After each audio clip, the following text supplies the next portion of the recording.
New cards, PogChamp. New cards, PogChamp. Where's the Charmies, Konami? Where's the Charmies, Konami? Konami, I'm seeing a lot of tin promos. Where's the Charmies? Gonna have to see the Charmies. They've got like 3 more days of reveals. Where are the Charmies? All right, moving on. A lot of stuff this week. First and foremost, let's talk about the card that they released immediately after I did New Cards PogChamp. They're trying to Stealth Friday it. The card that solves Enacraft. As you know, every single one of these deck build pack archetypes has an individual card that solves all their problems that they put in a later set so that they can then sell that set. Actually, I think this one is in the deck build pack. Anyway, this card is called Enacraft Rebirth. Enacraft Rebirth. Doug, thanks for the raid. You can only activate 1 card with this card's name per turn. Shuffle any number of Enacraft monsters from your hand or face-up field into the deck, then draw cards equal to the number shuffled. If your opponent normally special summons a monster while this card is in your graveyard, banish this card and either special an Enacraft from your hand and face-down defense or change a set Enacraft to face-up defense. This card's unbelievable. Am I crazy? This card is just unfucking believable. It is, wow. It's really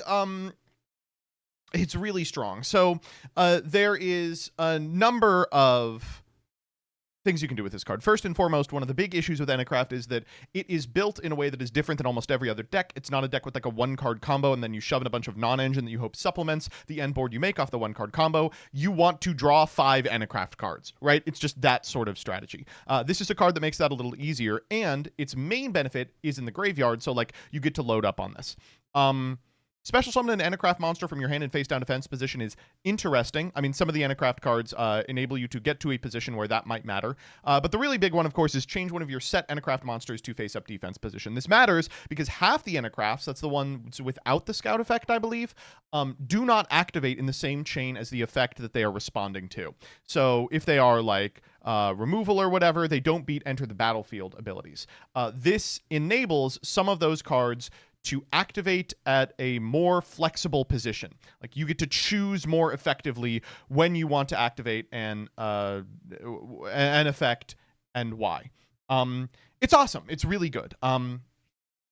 Also important, there is not a once per turn on this card. So a situation where you're able to get a bunch of them into the graveyard does mean that you'll be able to fire a significant amount of them. It's just a question of if you would prefer to see multiples of this card in your hand versus multiple copies of additional Enacraft monsters.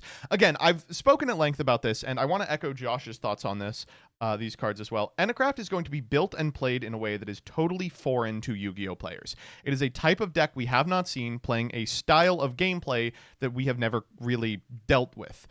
So not only is it going to be hard to place in terms of power level, it's also going to be hard to play against, especially early, as people don't really understand how they need to be interacting it and on what axis.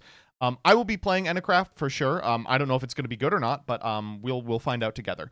And this, I think, will be part of any deck with Enacraft cards in it that intends to be strong. So, you know.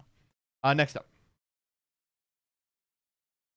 New Rockets, PogChamp, New Rockets, PogChamp. Okay, I love the Rockets. I think they're very funny. As an American, I feel a kinship with any sort of monster that has a gun all over it. Also important to note that they just keep printing new Borreloads. Like, it's just the same guy on every different card, but, like, he's in a different position.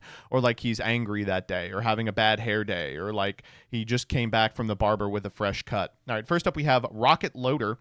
You can only use the first and second effect of this card's name once per turn. If this card is normally special summoned, you get add a level 7 Dark Dragon from your deck to your hand. Also, you cannot special summon from the extra deck for the rest of the turn except Dark Monsters. That Dark Lock is on a lot of the Dragon cards. You can banish this card from your graveyard, then target a face-up monster on the field. Its attribute becomes dark until the end of the turn.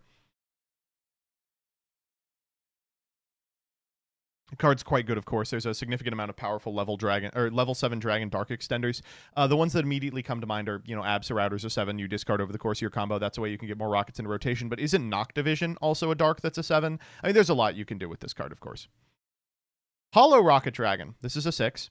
When a Link Monster's effect is activated that targets this face-up card on the field, you can destroy this card, then excavate the top 6 cards of your opponent's deck, banish one of them, then place the rest on top of the deck in the same order. During the end phase, if this card is in the graveyard because it was destroyed on the field, you can special summon a rocket monster from your deck. The old rocket effect that they just stopped printing on things.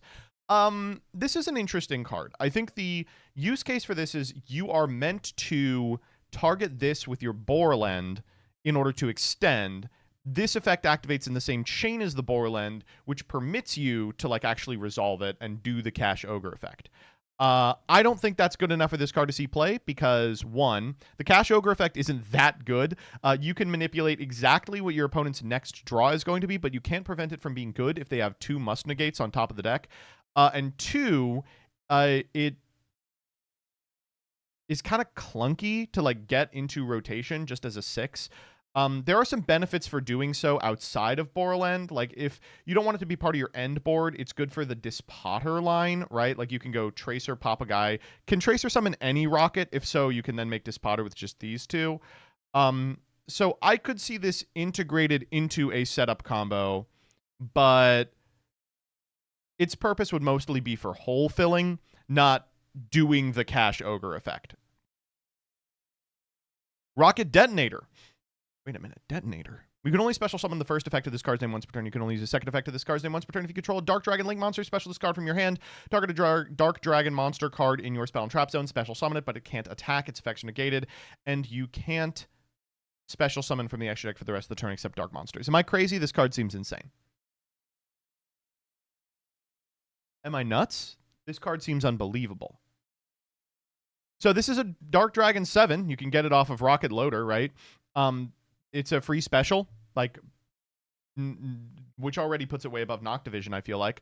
And it also helps you summon the Link monster that is attached to Savage, because Savage cares about getting the Boral counters off the equip, not necessarily the equip remaining. Wait a minute.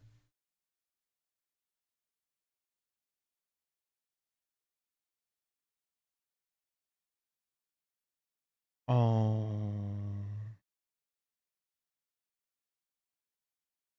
Next up, Borreload Fatal Flare Dragon. This is a Dark Link monster and a Dark monster. It's a fusion. You can only use the first, second, and third effects of this card's name once per turn. Big day for Heavy Trigger. If this card is fusion summoned, you can add a rocket from your deck to your hand. You can target a Dark monster you control, equip a Dark Link monster from your graveyard or banishment to it as an equip spell that gives it 500 attack, and if it's sent to the graveyard as Link material, you can target a card on the field, destroy it. Another cool card that has a lot of applications going second. This is a way to equip a Link monster for like the Detonator search. I like this card a lot. Will it be part of the deck? Well, depends on how good the fusion spell we read a little bit later is going to be. Boral Shroud Dragon. Am I crazy? This is just Borreload. It's just Borreload with a different piece of armor on, right? 3+ effect monsters, Link 5, 3,500. Your opponent cannot tribute this card on the field. Hilarious. It says, fuck you, Kaiju.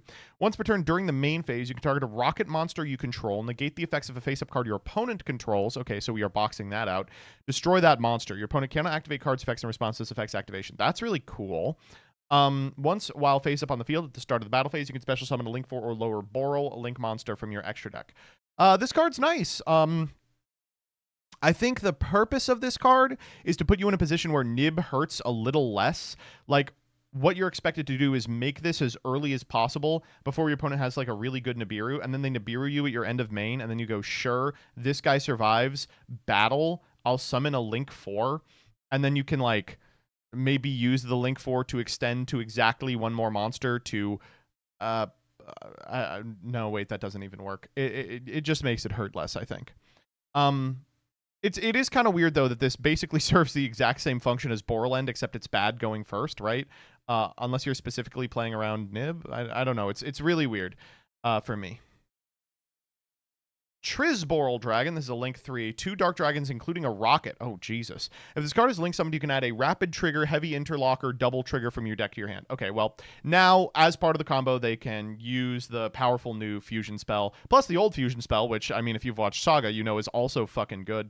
You can target a face-up card you control and Dark Dragon monster in your graveyard, destroy the card in the field, and add the other monster to your hand. Also very powerful card.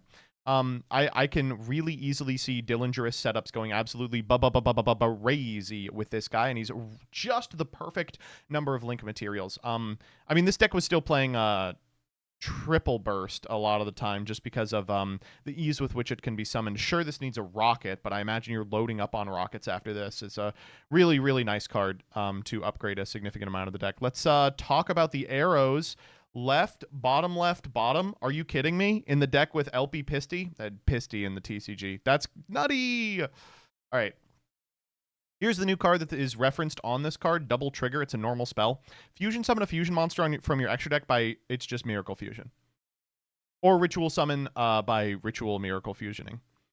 So this card's insane. I mean, it seems to me like, I don't know how bloated Dragon Link decks are going to be, but you would definitely want to just like, oh, on my way to the monster that has crazy arrows for Pisty, why don't I also just get this asshole, which will, of course, equip a link from the Graveyard of Banishment to it as an equip spell and permit you later in the turn to special that monster out using your Rocket Detonator, which you search off your Rocket Loader. You know, it all kind of connects here.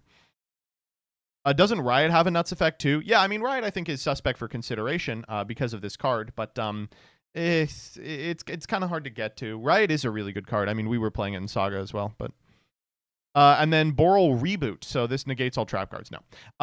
You can activate this card from your hand by paying half your life points. And when your opponent activates a spell trap card, if you control a Rocket or Boral, wait, oh my god. It really is just Red Reboot. What the fuck? Am I crazy? Oh my god. That's so funny. Wait. Am I making up a memory here? Did Varus use Red Reboot in Vrains? I feel like against Emma Besso, he did use Red Reboot. He did? Yeah, okay, wait. So they were like, fuck, Red Reboots, man, but we still need him to be able to use Red Reboot. Okay, that's funny. Dude, that Vrains video is really fucking around in my head. These cards are great. I mean, I can't think of anything to say other than that Jaxel tweet, which is a key element of fascism is pretending that the entire world is against you when really you occupy the most privileged and powerful position on the planet. A key example of this phenomenon is Dragon Link duelists. 1,000 more years of Dragon Link. Oh my god. Let's watch this combo by the boy, Trishula. Let's see what we're looking at here. Okay, so this is what? Black Dragon Red Ice Dark Metal Dragon. We're just throwing stuff in the hand here. I'm not going to get DMCA'd, I'm sorry. Striker into Boot Sector, into DMD, special to DMD, DMD bring back the Black Metal, into Romulus, into Ravine. I mean, this is just the stuff that we already know. Oh, we can get the Full Metal now. Pitch a card for Absorouter for Tracer. Banish the Absorouter for Seals. Summon Black Dragon Collapse Serpent. Any extender does it, I imagine. Pop the Boot Sector for the 4. Grab the 7. From here, we can go into Savage. Just kidding. We'll make Quad Boral into Black into Pisty. We'll go Red Eyes here for Max Metal Morph and Pisty for the Black Metal, so we can add the Red Eyes back. That's a really funny way to negate the like having to discard stuff. Into, as expected, Dillingerous into Triboral. We can go for Quad Boral, Triboral, bring back the whole fucking field and the Dillingerous. And moving these around a little bit. That's a 5, Boral End, double trigger for the fusion. Grab Recharger, and also we can use the Boral End and the full in order to equip the 3, bring back the 3 with the 7. Big Boralman, and what the hell is that? Who is that?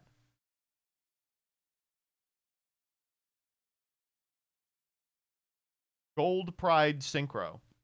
Gold Pride Eradicator? Okay, well, that's supposed to be Borreload Savage, but of course it can't be in the TCG. I mean, that's still pretty good. We are so back. I mean, I feel like these cards are really strong. Am I crazy? This is not a one-card combo. What? I mean, that's Dragon Link, baby. All their combos are 2-card combos, but they all win the game. I'm really bullish on these cards. I think they're fucking awesome. I think they're cool as hell. All right, next up. First reveals from the Chronicles deck. We're getting more branded. So this depicts the scene in which Ecclesia gets her ass beat and Albaz has to eat the brand off her head. Am I right? I would do anything for her.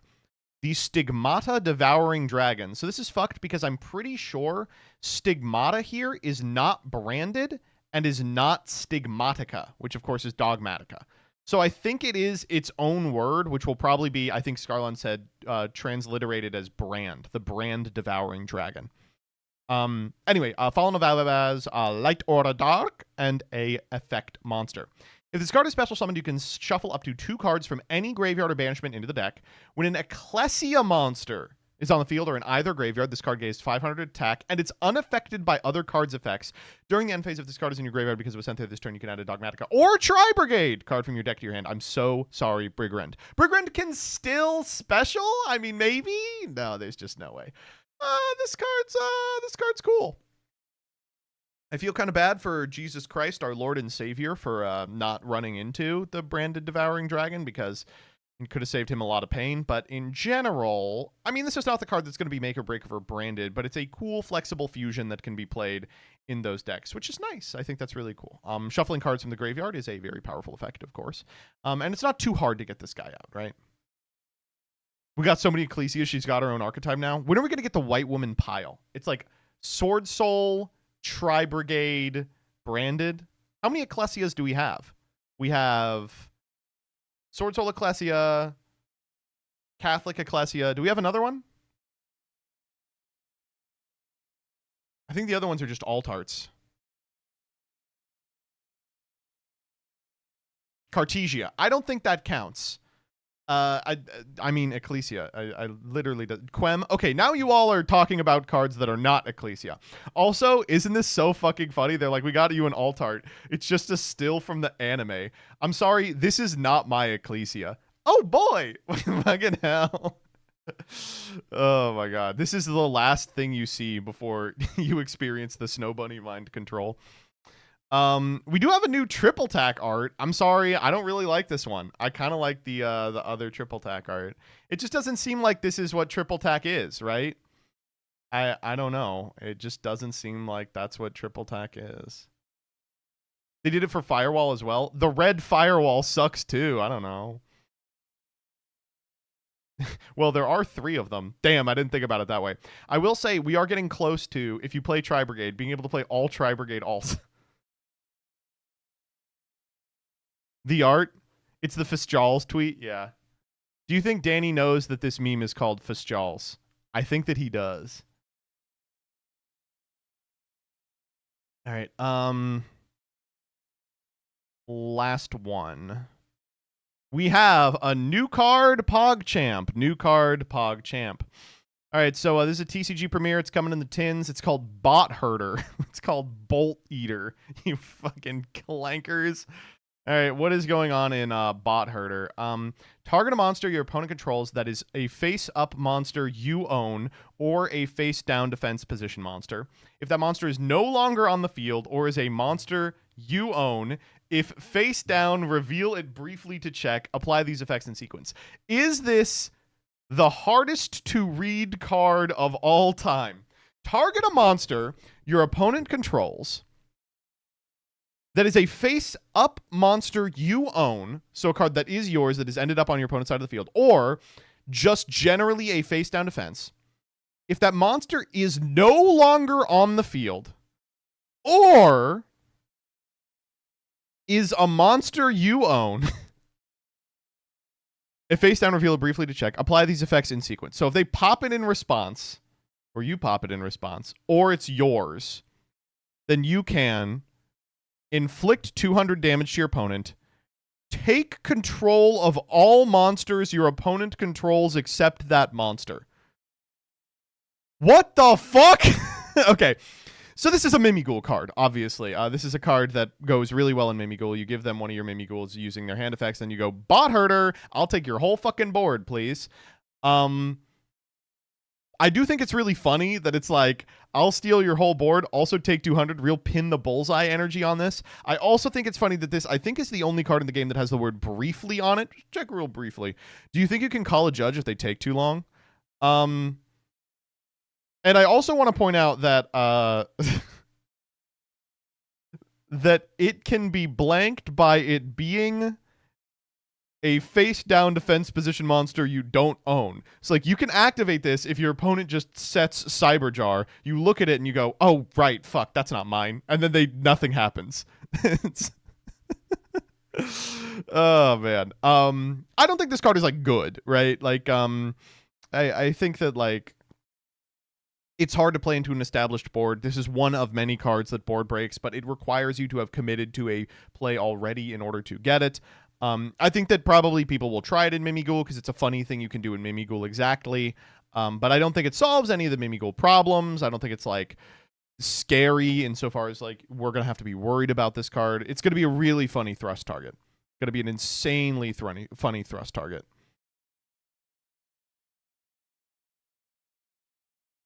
Oh, it's great for Ashened too, but you'd have to be playing Ashened. What do you got for me, CJ? Interestingly, Clay Charge does not require the reveal to be brief, even if it is face down, but reveal it to your opponent in that case. Boom. You have now entered the reveal zone. No, I don't. I mean, it's a funny card for sure. It's a card for peeps. What do you want me to say? It's a card for peeps. Thus ends New Cards Pog Champ.